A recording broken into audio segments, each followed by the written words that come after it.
오늘 우리가 함께 읽은 시편 139편 1절 말씀은 이렇게 시작합니다. 여호와여, 주께서 나를 살펴보셨으므로 나를 아시나이다.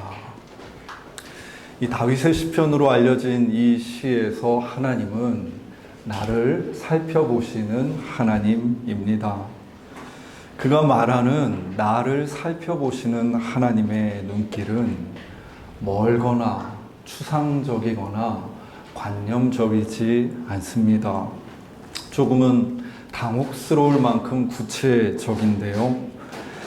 그는 내가 안고 일어섬을 아시고 멀리서도 나의 생각을 밝히 아시며 나의 모든 길과 내가 눕는 것을 살펴보셔서 내 행위를 익히 아신다고 쓰고 있습니다. 그뿐만이 아니라 내 혀의 말도 모두 아신다고 하면서 나의 생각과 행동과 말, 이 모든 것이 하나님의 살피심 아래 있다고 고백을 합니다. 이 시를 쓴 이 다윗의 생을 가만히 살펴봤을 때 이 고백은 진심으로 느껴집니다. 그는 들판에서 홀로 양을 치던 막내 아들이 아니었습니까? 마을에 사무엘 선지자가 와서 가족 모두가 제사를 드리려 모일 때에도 부르지 않았던 작은 자 한 사람이었던 그를 하나님은 아셨습니다. 아무도 관심 가지지 않는 저 들판에 작은 소년의 말과 행동과 생각이 하나님이 보시기에 얼마나 빛나게 보이셨던지 하나님은 사람들이 외면한 그를 찾아내어서 기름 부으시고 왕으로까지 세우십니다. 가장 가까운 나의 가족조차도 발견해 주지 못했던 다윗 삶의 진면을 하나님께서 환히 보고 일으켜 주신 것입니다. 그 눈길은 우리의 인생을 이처럼 깊이 근본적으로 조명합니다. 탐구자이며 시인이었던 이 다윗은 도대체 나를 향한 이 하나님의 눈길과 살피심이 얼마나 깊은지를 헤아려 가기 시작하더니 시편 139편 16절과 같은 고백이 탄생합니다. 내 형질이 이루어지기 전에 주의 눈이 보셨으며 나를 위하여 정한 날이 하루도 되기 전에 주의 책에 다 기록이 되었나이다. 그는 시간을 거슬러 올라가서 생명이 잉태되는 그 시간까지 바라봅니다. 모태에서 내 형질이 이루어지기 전부터 자신이 이미 하나님의 눈앞에 훤히 드러났던 존재였고 심지어 그때부터 하나님의 책에 기록되어 있었다고 고백합니다. 하나님 앞에 생명은 절대적인 의미를 지닌 존재라는 말입니다. 이것은 우리가 흔히 생을 평가하듯이 인생의 어떤 업적이나 살아간 날들에 좌우되지 않는 하나님께서 이 땅에 존재하는 모든 생명들에게 부여해 주시는 절대적인 의미이고 존귀함입니다. 만유의 하나님 앞에서 더 크거나 더 작은 생명이 없고 그분의 눈길을 벗어난 생명도 존재하지 않습니다. 모든 생명은 하나님의 보살피심과 아심 가운데 존재했으며 그분으로부터 와서 그분에게로 돌아갑니다. 이러한 만유의 하나님의 생명을 감싸시는 거대한 은총 앞에서 우리의 삶은 비로소 경주마처럼 달리던 걸음, 내가 성취하려던 열망들을 내려놓고 오롯이 하나님이 주신 생명에 감사하며 그 생명을 만끽할 수 있게 됩니다. 다윗은 생명을 향한 우리 하나님의 이와 같은 절대적인 사랑을 보면서 하나님, 도대체 사람이 무엇이기에 주께서 그를 생각하시며 인자가 무엇이기에 주님께서 그를 돌보십니까? 라고 고백하기도 합니다. 한 개인에게 이러한 모습으로 나타나신 하나님은 한 민족을 대할 때에도 어김없이 이와 같은 태도를 보이십니다. 오늘 본문인 예레미야 18장에서 하나님은 예레미야에게 이렇게 말씀하십니다. 본문이 2절입니다. 너는 일어나 토기장이의 집으로 내려가라. 내가 거기에서 내 말을 내게 들려주리라 하시기로. 예레미야가 하나님의 단편적인 명령을 받습니다. 토기장이가 있는 집으로 내려가라. 예레미야는 그 말씀을 따라 그 토기장이의 집 밖에서 토기장이가 물레를 돌리며 토기 빚는 모습을 봅니다. 하나님은 참 절묘한 분이시지요. 예레미야가 그 토기 빚는 모습을 보고 있을 때 하나님이 또 말씀하십니다. 본문 6절을 제가 새 번역 성경으로 읽어보겠습니다. 이스라엘 백성아, 내가 이 토기장이와 같이 너희를 다룰 수가 없겠느냐? 나 주의 말이다. 이스라엘 백성아, 진흙이 토기장이의 손 안에 있듯이 너희도 내 손 안에 있다. 하나님은 당신과 이스라엘 백성들의 관계를 토기장이와 진흙의 관계에 빗대어 말씀하십니다. 토기장이이신 하나님은 남유다가 지속해온 그들의 역사 344년의 시간 동안 끊임없이 물레를 돌리시던 하나님이십니다.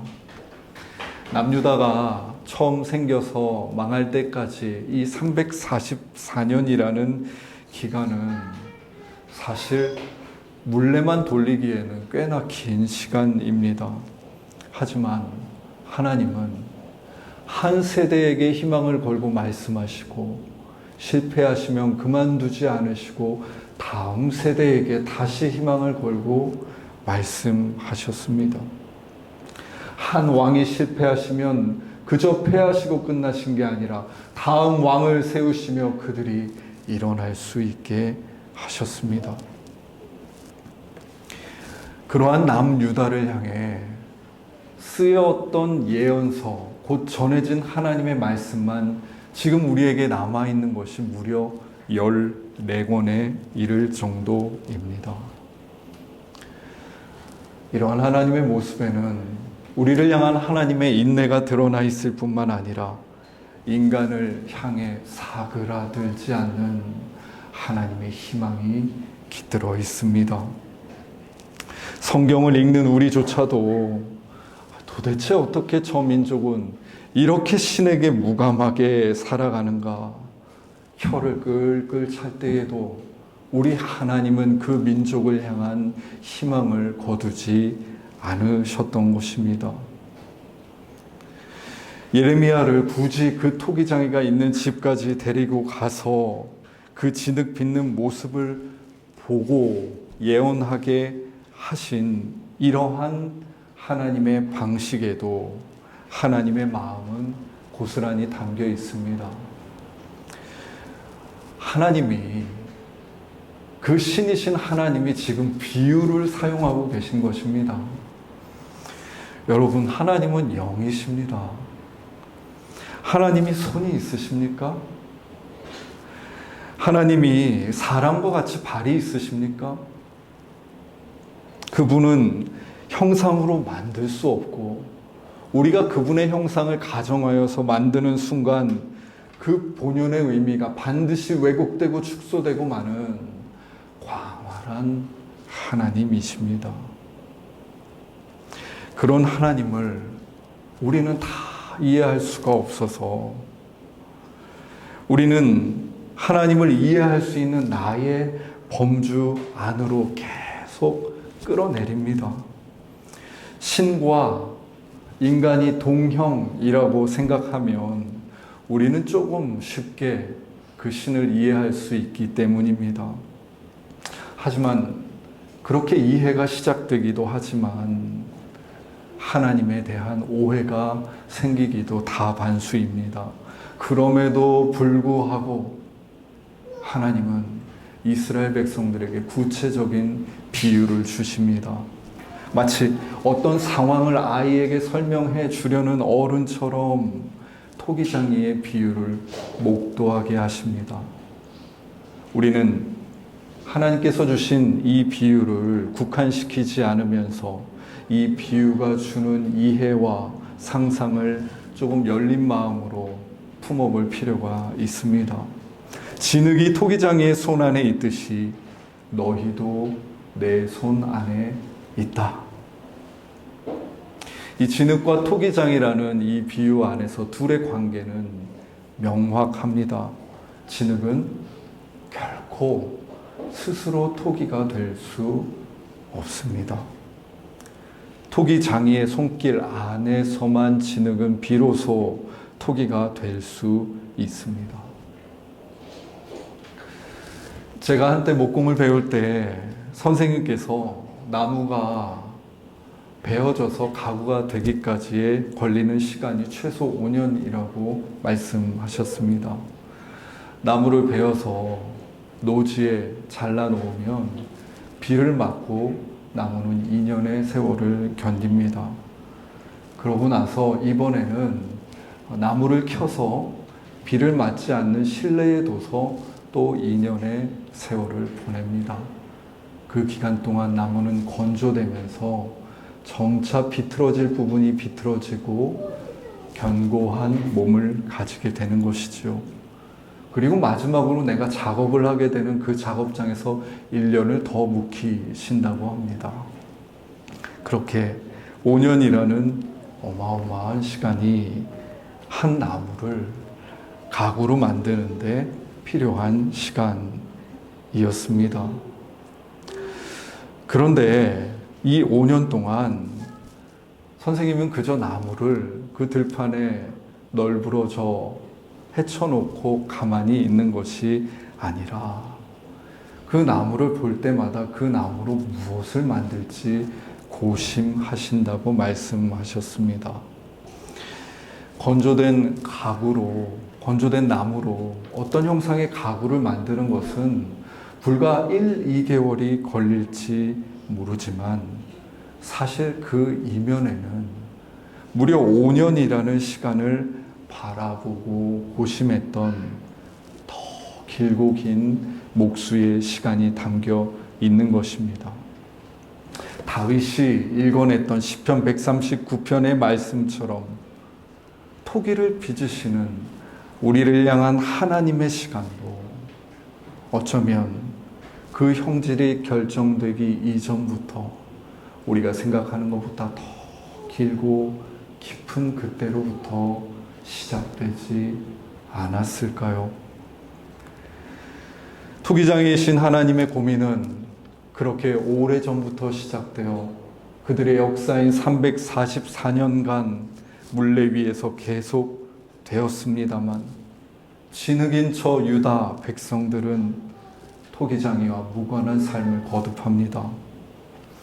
토기장이 이 비유의 말미에 예레미야 18장 12절이 이렇게 쓰여 있습니다. 새 번역으로 읽습니다. 내가 이렇게 말하면 그들은 이르기를 그럴 필요 없다. 우리는 우리 생각대로 살아가겠다.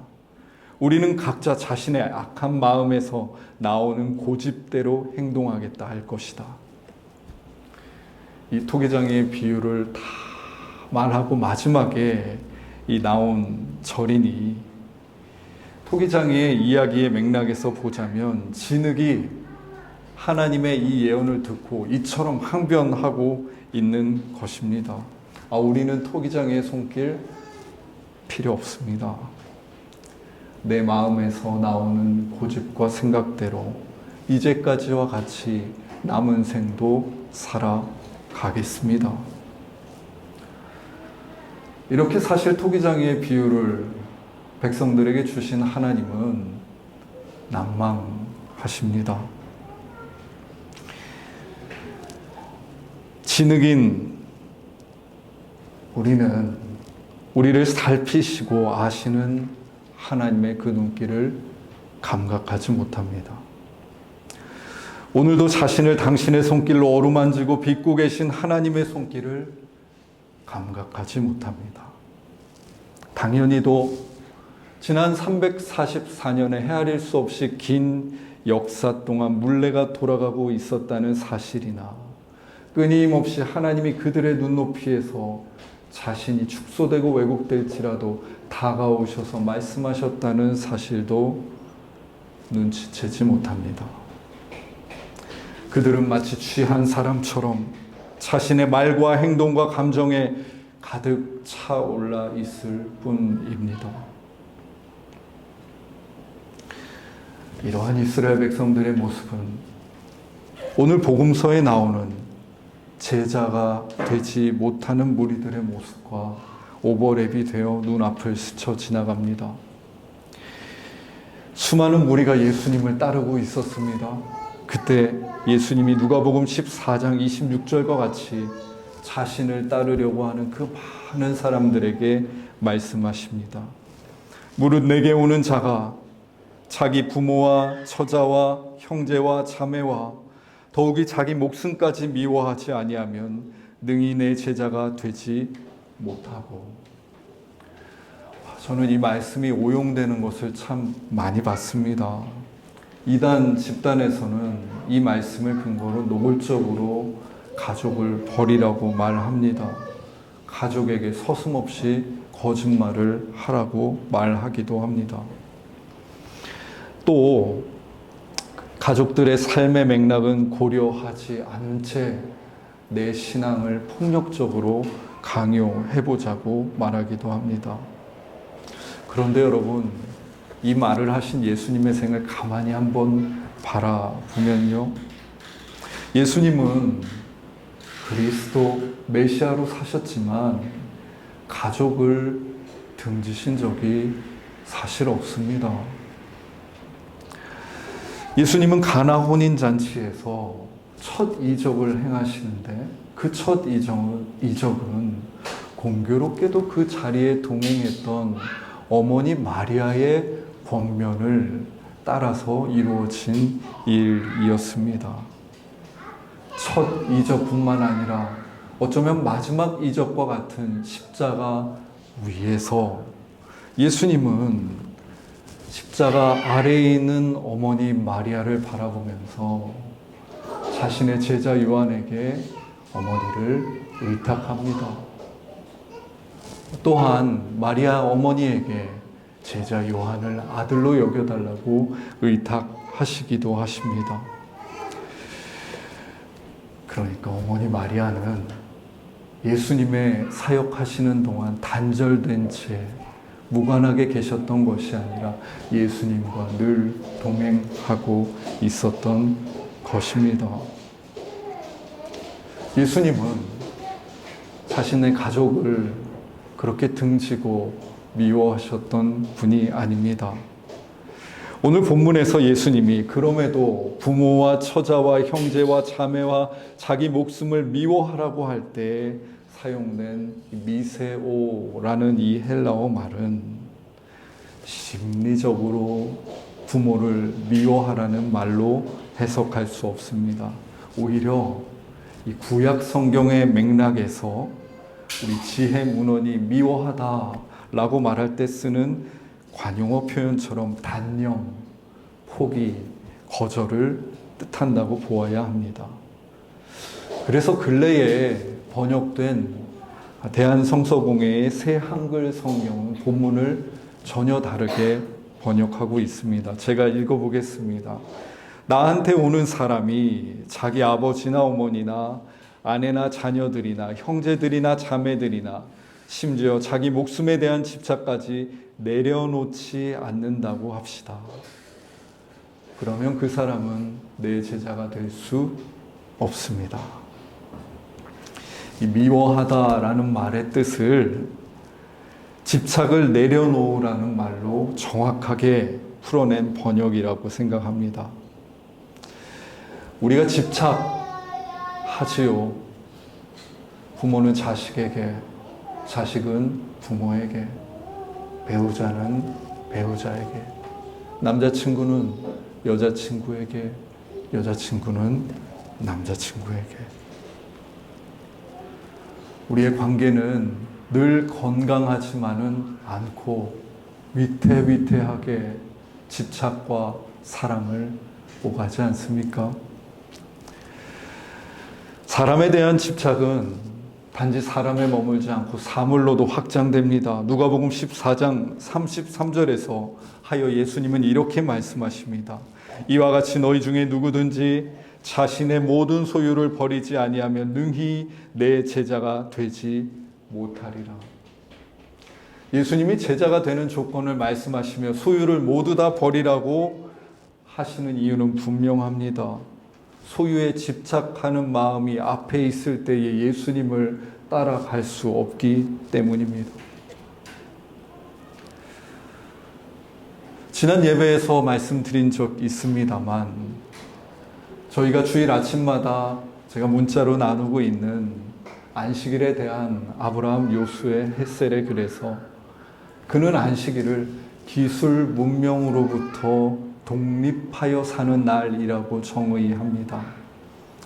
그는 우리가 안식의 리듬, 곧 하나님의 시간에 참여하기 위해서는 우리가 가지는 사물과 눈에 보이는 재산에 대하여 한 가지 마음가짐을 가져야 할 필요가 있다고 말합니다. 그것은 사물들과 재산을 소유하되 그것들 없이도 살 수 있다는 마음가짐이라고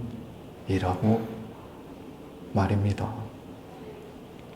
우리 삶에는 당연히 소유와 재산, 사물들이 필요합니다.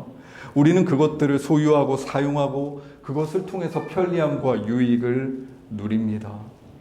하지만 이것들에 집착하지 않고 그것들 없이도 살아갈 수 있는 마음가짐이 필요하다고 예수님은 말씀하시는 것입니다.